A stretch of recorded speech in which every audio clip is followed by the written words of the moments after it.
Loyola Café.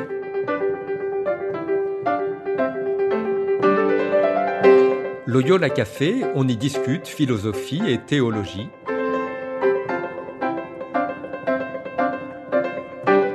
C'est là que chaque semaine, Isabelle et Parnell dialoguent avec un enseignant des facultés Loyola Paris, le temps d'un café. L'émission d'aujourd'hui est animée par Isabelle de la Garandrie.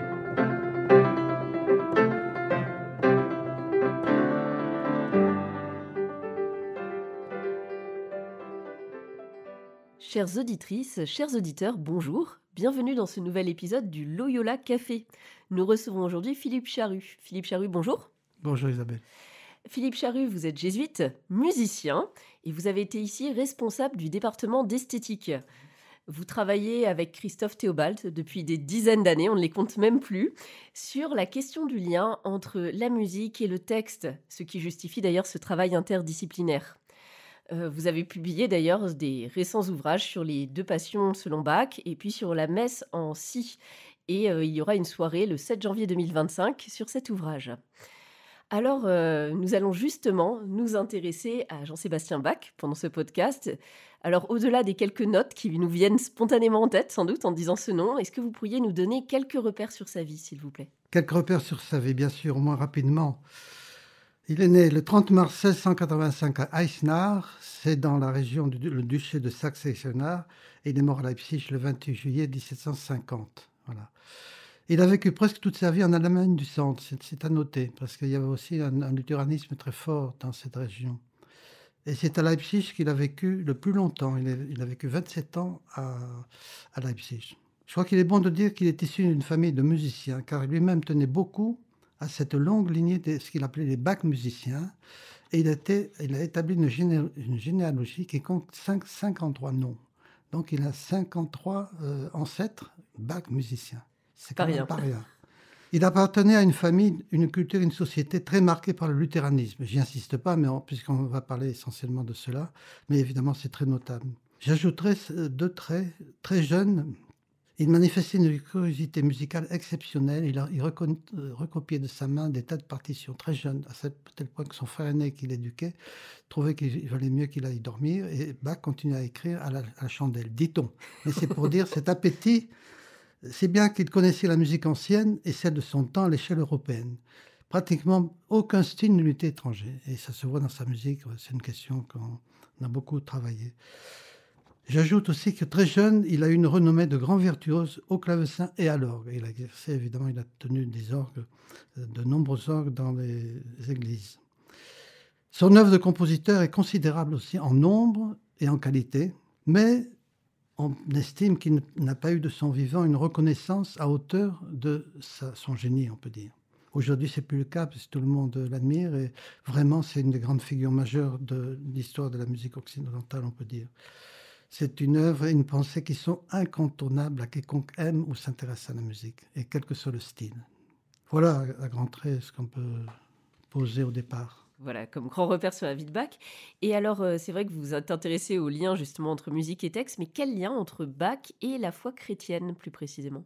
Alors, les liens de Bach de la foi chrétienne, je dirais, sont d'abord tissés dans la famille et à l'école. Voilà. Alors, je voudrais pas, on n'a pas le temps peut-être d'insister sur ce point, mais je voudrais surtout insister sur la liturgie, qui était un lieu capital pour développer, je dirais, une pédagogie de la foi. Quand vous entrez dans une église luthérienne, comme celle par exemple Saint Thomas de Leipzig, vous voyez dans la nef une grande chaire, très belle chaire, la chaire du pasteur. Et si vous retournez dans la tribune, vous voyez un grand orgue et une vaste tribune où Bach était là comme cantor, avec ses musiciens et avec ses chanteurs. Donc deux lieux, la chaire et la tribune, deux lieux hautement symboliques, puisque depuis la chaire et le cantor, l'un et l'autre sont ordonnés en fait à la même tâche, c'est-à-dire la proclamation de la parole de Dieu dans l'assemblée des fidèles. L'un et l'autre. Voilà. C'était très très important à noter. Proclamation de la parole de Dieu. Pourquoi lui donner telle importance ? C'est bien parce que c'est en fait Luther qui a remis au centre de la vie chrétienne la parole de Dieu. Vous savez qu'il a traduit toute la Bible en allemand pour que le peuple entende la parole de Dieu dans sa langue maternelle, c'est-à-dire l'allemand en ce qui le concernait. Par ailleurs, il a voulu composer des cantiques qui seraient chantés sur des mélodies de chorale. Il est auteur d'une trentaine de cantiques.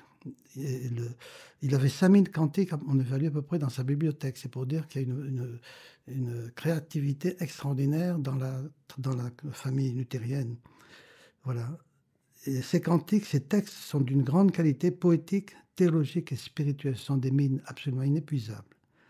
Alors, il avait une expression que j'aimerais rappeler ici. Il exhortait à dire et chanter la parole de Dieu. Dire et chanter, ça revient souvent sous sa plume, et c'est même dans un texte d'un choral. Et en effet, au cours d'une liturgie, le pasteur, depuis sa chaire, proclame la parole de Dieu et la commente, tandis que l'organiste va entonner et accompagner le chant du choral. Quant au cantor, il devait lui aussi, avec ses cantates, faire entendre la parole de Dieu après l'homélie, de telle manière que cette parole descende dans le cœur. C'est là aussi la grande perspective pédagogique chez Luther. Il faut que ça descende au fond du cœur, la parole. Voilà, tout ça, c'est ça le problème, en définitive. Et l'homélie n'y suffit pas. Elle est utile, il faut la dire, la parole, mais il faut aussi la chanter. On espère que la parole chantée, écoutée par le chant et aussi répondre par le chant, fait partie de l'écoute de la parole de Dieu. Les motets, les passions, les messes, la messe, etc. poursuivent ce même but. Voilà ce qu'on peut dire, je crois, sur comment il a vécu, enfin il a été initié, on peut dire, dans le fond, à une expérience spirituelle, une expérience religieuse, de tradition luthérienne. On entend que c'était donc très fort dans sa vie et qu'il faut écouter et chanter cette parole de Dieu. Il faut écouter et chanter, oui. Est-ce que ça suffit pour dire que Bach était un théologien ou pas? Alors, bonne question. Certainement pas un théologien de métier. Il n'a jamais été connu comme un théologien. Il était connu comme un immense musicien, enfin oui, un grand musicien, puis certains avaient bien perçu son génie quand même. Ceci dit, il avait une culture théologique solide et large, exceptionnelle pour un musicien, on pourrait dire. Voilà, c'est ça plutôt. À sa mort, on a fait l'inventaire de sa bibliothèque, très riche en ouvrages théologiques. Par exemple, il y avait la Bible de Callof, les écrits de Luther, les écrits de Heinrich Müller, les écrits de Tauler, de Arendt, et je ne vous cite pas toute sa bibliothèque, c'est immense, mais je cite quelques grands noms, et qui travaillait. Sa Bible est annotée de sa main à certains endroits, je vous citerai tout à l'heure une phrase. Donc il a une culture très large, mais aussi ce qui est typique, c'est qu'il avait à tel point intériorisé, on peut dire, cette culture théologique et spirituelle, qu'elle était devenue un savoir d'expérience. Et ça, je crois que c'est ça qui nous intéresse, nous, de le mettre à jour, un savoir d'expérience. C'est ce savoir d'expérience qui a fait de lui un maître spirituel, je pense qu'on peut dire ça. Moi, je le considère comme un maître spirituel. C'est beau de se dire ça. Ah oui, oui, je peux dire pourquoi. Je le suggérerai ici. Chez lui, on peut dire que la vision théologique qu'il a, est souvent très fine, est inséparable du souci de tracer un chemin d'initiation tout orienté vers un culte en esprit et en vérité, pour faire reprendre le mot de Saint Jean. On peut dire que le maître mot de son expérience religieuse tient dans ce verset de saint Paul dans l'épître aux Romains, « La foi vient de l'écoute ». Fides ex auditu. Romains 10, 17. Ouais. La foi vient de l'écoute. Alors, quelle écoute? Voilà. Et oui, c'est la vraie question. Quelle écoute? Est-ce que l'écoute de la musique de Bach induit une certaine exigence d'écoute? Si vous voulez, je peux vous en dire deux mots. Mais volontiers. Alors, écoute, d'abord, je dirais que c'est une écoute qui touche à l'intelligence et au cœur. Bach voulait que sa musique touche l'intelligence et le cœur. J'aime parler du circuit de la parole. C'est-à-dire que la parole de Dieu, bon, c'est Dieu. C'est l'altérité par excellence. Le théâtre, c'est l'extranos. C'est pas moi. Que ça me fasse plaisir ou pas, elle est là. Voilà, Dieu parle. Voilà. Alors, s'il parle, il faut qu'il y ait une oreille qui entende. Voilà. Alors là, il y a une première question, est-ce que l'oreille va accepter d'entendre? On peut dire, je n'ai pas envie d'entendre. Hein. Ou bien on peut entrouvrir la porte. Voilà. Donc c'est une première étape, l'oreille. Ensuite, en général, quand on parle, on entend, ça passe dans la tête tout de suite. C'est-à-dire, on brasse des idées, on discute, etc. Mais ça ne suffit pas, justement. On peut savoir beaucoup de choses en théologie et n'avoir rien goûté encore de l'expérience de Dieu. Alors il faut que ce qui est dans la tête descende de la tête dans le cœur.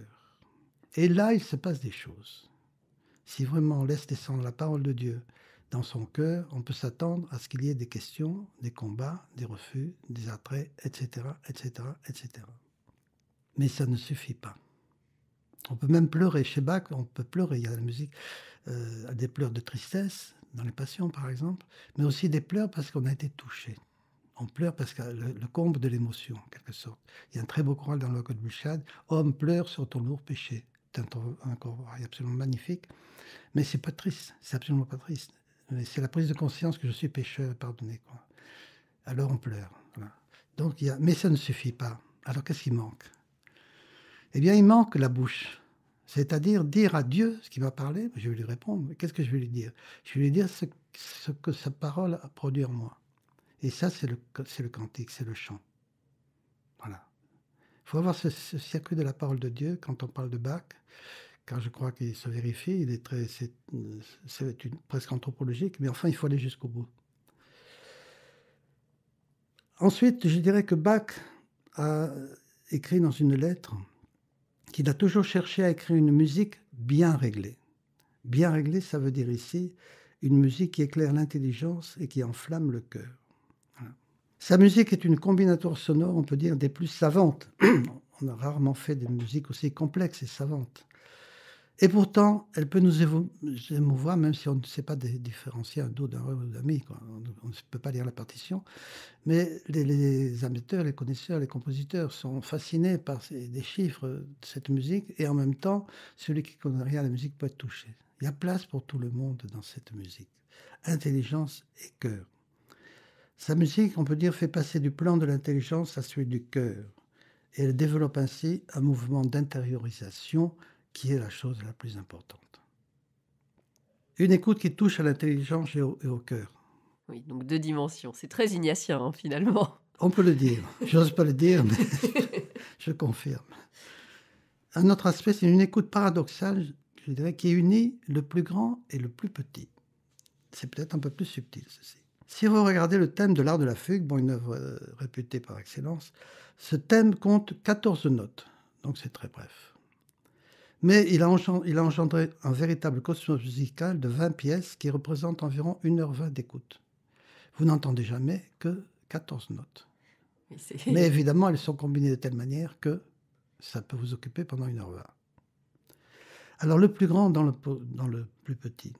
Le travail du compositeur, son art, on peut dire, consiste à montrer comment on peut élaborer un monde musical et se renouvelant sans cesse à partir d'un élément aussi bref et aussi simple que ce sujet de l'art de la fugue. Tout est dit dans le thème si modeste et pourtant sans limite. Parce que même quand vous avez fini d'écouter après 1h20, vous pouvez encore la laisser résonner en vous, et puis ce sera votre interprétation qui en rajoute. Alors la combinatoire ainsi mise en place joue à l'articulation de 2 infinis. L'infiniment grand et l'infiniment petit. C'est très baroque. Le baroque a aimé se nourrir de leur relation. Évidemment, c'est une relation paradoxale. Elle a été formulée avec justesse dans cette admirable sentence. Ne pas être enserré par le plus grand, être cependant contenu tout entier dans le plus petit, ceci est chose divine. Ne pas être enserré par le plus grand, être cependant contenu tout entier dans le plus petit, ceci est chose divine. Dans ce double mouvement d'expansion vers le dehors, ne pas être enserré par le plus grand, et de concentration vers le dedans, être cependant contenu tout entier dans le plus petit, je dis bat la pulsation baroque. C'est une respiration. Oui, dans cette tension paradoxale. Voilà. Alors on pressent bien sûr sans doute qu'il est possible de faire une lecture théologique de ces univers de relations paradoxales. C'est ainsi que Paul, dans son épître aux Romains, écrit ceci. En lui, le Christ, habite corporellement toute la plénitude de la divinité. Celui que le monde ne peut enfermer, il est tout entier dans l'enfant de la crèche. Le Christ habite corporellement toute la plénitude de Dieu. Voilà. Donc l'écoute comme articulation de ce paradoxe, ces relations paradoxales, le plus petit et le plus grand. Un troisième et dernier élément de cette écoute caractéristique, je dirais, c'est, pour reprendre une expression de Bach, c'est l'écoute comme recréation de l'esprit. Comme recréation de l'esprit. On a parlé tout à l'heure de l'intériorisation de la parole de Dieu jusque dans le cœur grâce à la musique. Au fond du cœur, la parole travaille. C'est le début, on peut dire, d'une aventure intérieure typée que Bach a appelée la recréation de l'esprit. Je dis bien recréation de l'esprit, et non pas la récréation, comme malheureusement, ça me fait mal au cœur de lire dans les pochettes de disques ou les bouquins par ailleurs sérieux, c'est pas la récréation. C'est pas juste un divertissement, c'est bien Ce plus n'est pas profond de que l'ordre, cela. non, ce n'est pas de l'ordre du divertissement, c'est de l'ordre d'une renaissance spirituelle. C'est Nicodème et Jésus. Voilà. C'est la recréation. C'est Arendt aussi qui était théologien de la tradition luthérienne. Quand on écoute attentivement la musique de Bach, on devient sensible à de nombreuses discontinuités. Par exemple, des brisures de mouvements ascendants ou descendants, des inflexions chromatiques soudaines, des silences qui arrivent, on ne sait pas trop pourquoi, des ruptures de rythme, des forts contrastes de dynamique, etc., qui sont autant de ce que j'appelle des fissures dans l'architecture musicale. C'est dire que Bach fait toujours droit au surgissement de ce qu'on n'attend pas. Il n'y a pas de logique chez lui. On est surpris, mais pourquoi tout d'un coup il change de tonalité? C'était très bien comme ça, on ne sait pas pourquoi. Bien, allez voir la parole qui est en dessous. Et si vous mettez le lien entre la parole et la musique, vous allez comprendre. Voilà. Il faut repérer ces fissures. Ces fissures opèrent, on pourrait dire, un changement d'ordre. Elles font passer du discours à l'expérience, de ce que dit le texte à sa réalisation en celui qui l'a bien entendu. C'est ce travail intérieur. Alors dans ce travail intérieur, on peut voir, me semble-t-il, l'émergence du désir, éveillé et travaillé au souffle de la parole. Mais en même temps, on découvre l'ambivalence de son propre désir, travaillé par des forces de forte tension, la vie, la mort, le don de l'esprit, la faiblesse de la chair. Alors, ce combat intérieur dans la musique de Bach, sensible à travers ces discontinuités dont je parlais, se déchiffre à partir de la croix du Christ. C'est une dramatique de conversion. Et dans cette dramatique de conversion, on entend évidemment la théologia crucis de Luther, la théologie de la croix qui est absolument centrale dans la pensée de Luther et absolument centrale équivalemment dans la musique et la pensée de Bach. Alors Bach voit dans cette aventure une recréation de l'esprit, justement, expression à comprendre comme une renaissance, celle que Jésus enseigna à Nicodème. Voilà à grands traits ce qu'on pourrait dire sur l'écoute. C'est extrêmement riche comme écoute de Bach, ça invite aussi à aller écouter ses œuvres. Oui, J'adore tout cela. J'espère. Alors, en cette année universitaire, vous allez intervenir à une soirée de la chaire de théologie écuménique sur l'inouï de l'incarnation. Ce sera le 10 décembre 2024. Alors, est-ce qu'on peut dire que la musique, et puis plus spécialement celle de Bach, puisque c'est notre sujet, est une voie pour l'unité entre les chrétiens? Alors, je répondrai oui, bien sûr, mais je crois qu'il faut élargir. Je crois que la musique de Bach rassemble un public des plus larges et des plus bariolés, on pourrait dire. Voilà. Qui transcende les frontières, les cultures, les religions. Bach est joué et aimé dans toutes les cultures. Voilà. Moi, j'étais en Asie, au Japon. J'ai enseigné la musique de Bach et j'ai vu des Japonais pleurer en écoutant les passions. Et j'ai aidé des jeunes à jouer la musique de Bach. Voilà. Et pourtant, ils sont quand même loin culturellement de nous. Mais voilà, quelque chose, on se sent chez soi tous, plus ou moins par je ne sais quoi. Alors je pense qu'on peut parler d'hospitalité de la musique de Bach. Voilà. Elle a une hospitalité qui, pour moi, a une saveur évangélique. Donc, nous approchons de la fin de ce podcast où nous allons pouvoir écouter Bach après tout cela. Mais auriez-vous, avant cela, un mot de la fin, Philippe Charrue? Alors bien sûr, je vais le demander à Bach, le mot de la fin. Évidemment. Il a écrit de sa main dans une marge de sa Bible personnelle, la Bible de Callof, ceci. « Quand la musique est recueillie, Dieu est toujours là en sa présence de grâce. » C'est pas mal. C'est pas mal. Quand la musique est recueillie, Dieu est toujours là en sa présence de grâce.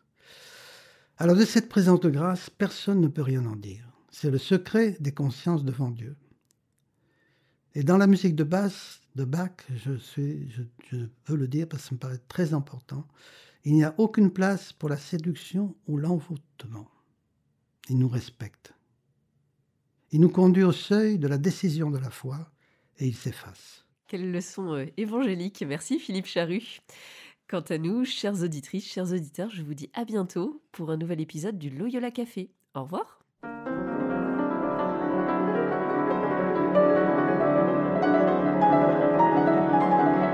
Vous écoutiez Loyola Café, le podcast des facultés Loyola Paris. Pour ne rater aucun épisode, abonnez-vous gratuitement sur votre application préférée, Spotify, Deezer, Apple Podcast ou YouTube Podcast.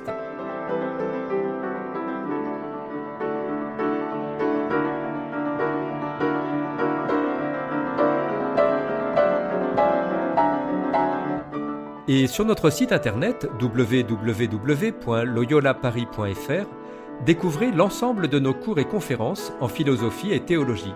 À bientôt.